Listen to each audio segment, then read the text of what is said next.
쓸모아. 한국은 선진국 중 유일하게 내년 4분기에 코로나 이전의 경기를 회복할 것이다. 국제신용평가사 무디스가 지난 22일 거시경제 전망 보고서에서 한 말입니다. 무디스는 주요 경제 20개국 중 한국만이 유일하게 내년 4분기에 바이러스 사태 이전보다 더 높은 수준의 경제 성장률을 기록할 수 있을 것으로 전망했습니다. 이런 전망은 벌써부터 실적으로 드러나고 있습니다. 올해 4월 감염병 사태 영향으로 1년 만에 적자를 기록했던 경상수지가 5월에는 다시 흑자로 돌아섰습니다. 한국은행 관계자는 4월에는 전 세계적으로 봉쇄력이 가장 심했지만 5월에 들어 조금씩 봉쇄가 풀리면서 수출이 나아지고 있기 때문이라고 했습니다. 이런 가운데 삼성전자가 놀라운 소식을 전해왔습니다. 삼성전자는 7일 올 2분기 영업이익이 8조 1천억 원으로 전년 동기 대비 22.7%가 급증했다고 공개했습니다.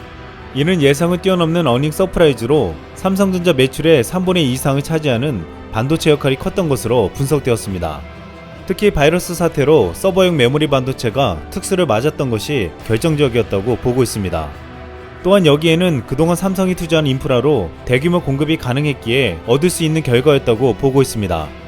한국은 대만을 제치고 올해 1분기 SSD 수출을 가장 많이 한 것으로 집계되었습니다. 6일 국제무역센터 집계를 보면 한국은 올해 1분기 23억 7,497만 달러, 하나로 약 2조 8천억 원의 수출을 올리며 대만을 앞지르고 분기 SSD 수출국가 1위에 올랐습니다. 이것은 2007년 1분기 이후 13년 만에 첫 성과였습니다. 지난해만 해도 한국이 47억 1288만 달러, 대만이 71억 9714만 달러 수출을 하며 거의 2배 이상 차이가 났었습니다. 한 업계 전문가는 대만은 직접 낸드 플래시를 만드는 게 아니라 관련 부품을 사서 조립해 SSD를 수출해왔지만 삼성전자, SK하이닉스는 낸드 플래시를 직접 만들며 그동안 투자해온 것이 결실을 보기 시작했다는 것이라고 말하고 있습니다. 또한 이번 사태를 계기로 서버 컴퓨터 등 SSD 시장이 커지고 최근에는 게임 시장에서도 SSD로 교체하는 움직임이 잇따르면서 수요는 계속적으로 늘 것으로 보고 있습니다. 또한 LG전자도 인도에서 스마트폰 판매량이 10배나 늘었다며 놀라운 소식을 전해왔습니다. 최근 인도와 중국 사이에서 국경 분쟁이 벌어지면서 그 반사이익을 보고 있는 것으로 분석되었습니다. 인도에서는 중국 제품에 대한 불매운동이 벌어지면서 저가 중국 스마트폰을 대체할 상품으로 LG 스마트폰이 떠오르고 있다는 것입니다. 현지 매체 이코노믹 타임스는 지난 5일 LG전자가 인도의 반중국 분위기 덕분에 다시 돌아올 수 있는 기회창을 잡았다고 전했습니다. LG전자는 한때 인도 스마트폰 시장에서 7%의 점유율을 자랑했지만 중국폰이 인도 시장을 점령한 이후로 0.5%로 급락했습니다. 하지만 이번을 계기로 LG전자는 절호의 기회를 잡았고 오랫동안 적자를 면치 못했던 스마트폰 분야를 살릴 수 있을지 관심이 주목되고 있습니다.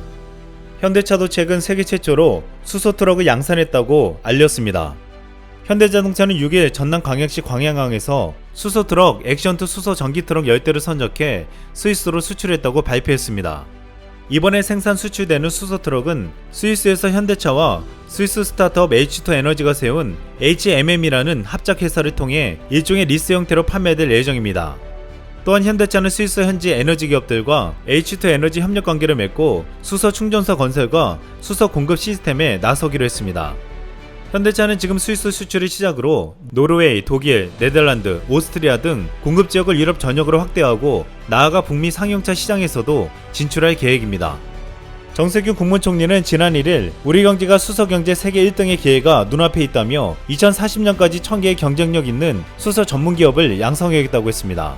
또한 LG화학은 올해 1월부터 5월까지 글로벌 전기차 배터리 사용량 1위를 기록하며 최근 주식시장에서 52주 동안 신고가를 경신하는 등 전세계 투자자들의 집중적인 관심을 받고 있습니다. 최근 테슬라가 주가 고공행진을 하며 시가총액이 일본 도요타를 넘어섰습니다. 테슬라는 2분기 전기자동차를 10만 대 가깝게 팔며 약 7만 대를 예상했던 시장 전망치를 훌쩍 뛰어넘었습니다. 테슬라의 이 같은 무서운 돌풍은 테슬라의 배터리를 공급하는 LG화학의 주가도 상승하게 만들어주었습니다. LG화학은 1995년 이후 전기차 배터리에 엄청난 투자를 해왔지만 그동안 한 번도 흑자를 보지 못했습니다. 하지만 이제 2분기를 기점으로 LG화학의 연간 흑자가 예상된다는 관측이 나오고 있습니다. 또한 LG화학은 배터리 재활용 기술을 개발하여 원가를 절감할 계획을 세우고 있고 2050년까지 전세계 사업장을 100% 재생에너지로 가동하며 환경까지 생각하고 있습니다. 글로벌 배터리 1위 기업 LG화학은 탄소 배출 순 증가량을 제로로 만드는 친환경 경쟁력을 만들어 앞으로 지속 가능성을 높이겠다는 전략을 세우고 있습니다. 최근 들어 한국 경제는 수없이 많은 위기에 직면해 있습니다. 일본의 수출 규제, 미중 무역 전쟁, 바이러스 사태 등 그동안 경험하지 못한 위기까지 닥쳐왔습니다. 하지만 그동안의 역사 속에서 온갖 위기를 극복했던 저력은 지금 이 시점에서 유감없이 발휘되고 있습니다. 전 세계 나라들이 위기에 휘청이고 있는 사이 대한민국에겐 위기가 기회가 되고 있습니다. 이상 쓸멍이었습니다.